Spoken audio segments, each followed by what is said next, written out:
All right, let's go over some drawing, right? Let's get yourself better at drawing here, little by little. So I'm gonna go over a little bit of this guy right here. I'm using a I'm using an F4 402, and basically this pen is a ballpoint pen.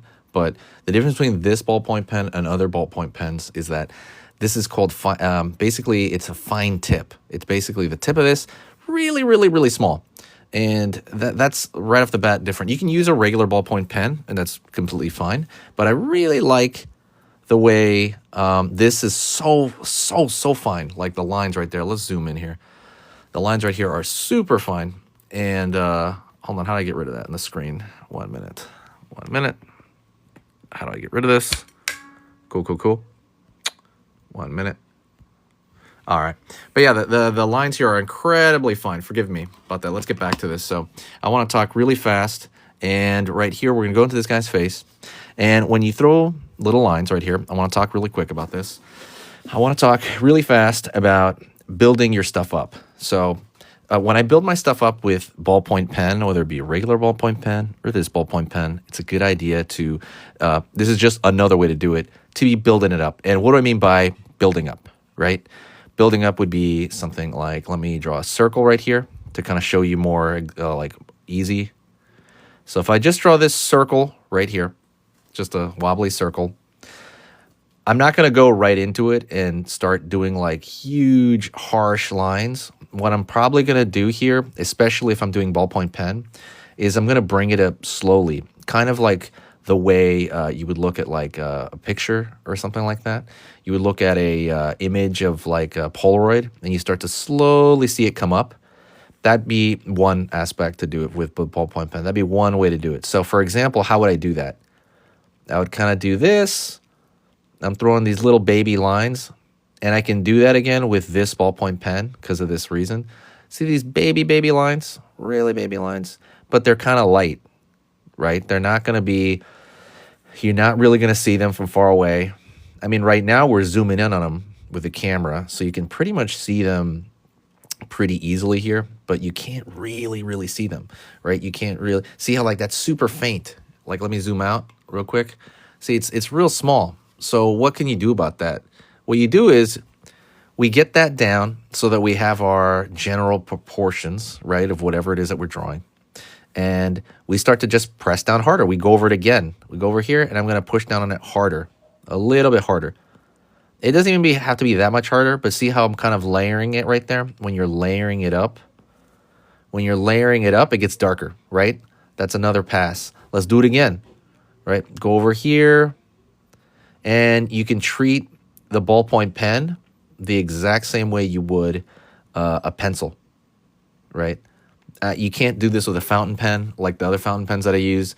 I would say if the ballpoint pen is like a normal ballpoint pen, you can definitely do this. Don't get me wrong, but there's two things if you want to do with a ballpoint pen that you have to watch out for. One, when you use a ballpoint pen, every now and then, I guess ink gets stuck here. I don't know, where somewhere on the tip. It basically starts to bunch up, and it'll release out of nowhere, and it'll like totally mess up your drawing.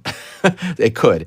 So you have to be aware of that. So what I would do a lot right here is every now and then before that would happen, I would take this and I'd wipe it like with a napkin, right? You know, with a napkin or even like on my pants. Just wipe the tip of this every now and then because it starts to store up ink and it'll just let it out like a bomb, and it'll be like all of a sudden you see this big old like blotch and you're like, what? So I would clean that out before that happens. Otherwise, you're in danger of like this thing just like letting out this huge spot in the middle of your stuff. But like I said, just to recap what I was using, it's the F402 right there, F402. The other one that I like a lot, Fine Point. You have to make sure it's Fine Point. I get it at Office Depot, or you can get it on Amazon. The other one I like is this one right here. This is it's the Zebra F301.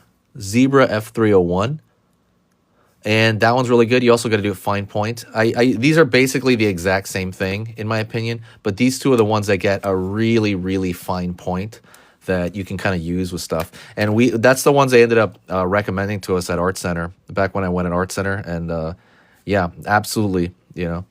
So we have this right now, right? See how you have this, slightly shaded thing going on? That's pretty cool. If you really want to make that a little punchier, you throw like a big, thick line over here. And that's something you have to be really careful with. But right here, see how we throw that line right there? And it kind of encapsulates that. It gives it a little bit of punchiness right there. So you start to kind of create a little bit of form going on with this. And these baby lines that I'm throwing, and I just posted a story about this, and you want to think in 3D. I want to think, whenever I throw these lines, I'm throwing them like on the surface that I think they're representing. So, for example, let's go over here. Let's do like a diamond or something over here next to it. Right? Let's just say this is like a diamond here with whatever 8 sides, right? If I want to throw in a little bit of shading on this guy over here, what I'm going to do is I'm going to throw my lines flat to the surface, right? I'm throwing in my lines flat right there. I'm doing it like this because I want these baby lines to slowly show off the shape that they're representing. And I'll do it across as well because this thing is flat, right? So when I do that, you're doing them, and it starts to build up, and I'm showing off the surface of that form. Same thing over here, right? Same thing. I want it to show off the surface. And you see how like subtle that is? I'm just barely touching the paper, right? Barely touching it. And that's kind of the way I do everything. Everything is in the service of the surface that it's covering. Even these little lines right here, right? The horn is obviously cylindrical. It's like a curved, what do you call it? Like a curved cone. So what I'm doing there is, again, same thing. I'm throwing these little baby lines along the surface of the object in order to get the person that's looking to understand it without really thinking about it, right? The whole point is you want somebody to look at your stuff and go, okay, I get what's going on there, without having to try to understand it, right? Because if they're trying to understand what the heck's going on, then there's some miscommunication there, right? I know somebody once told me like drawing is about communication. So that would be something there. I want to start doing an intro on these lives, like who I am and kind of where my background is, maybe like within like a sentence or two. I want to start doing that. Basically, I worked on, I've worked in the industry. I've worked in some movies. I worked on, this is old, by the way, so it's gonna show my age, but I worked on Transformers 3, Dark of the Moon, and then I worked on the Smurfs movie, the first one.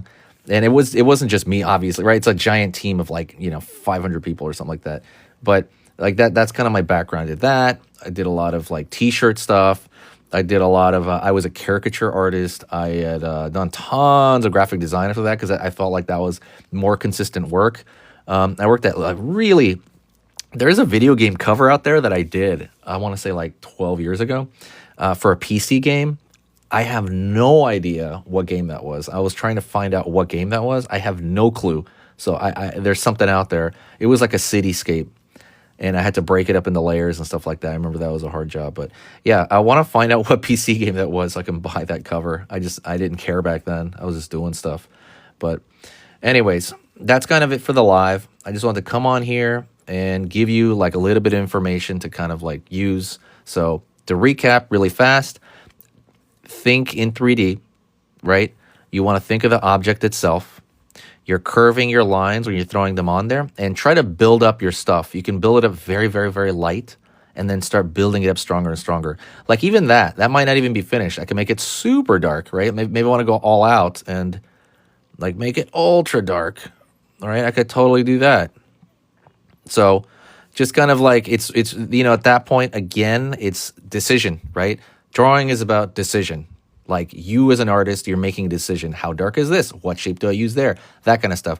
All about decisions, and that's up to you, right? You could be an amalgam of many, many different influences. So thank you so much.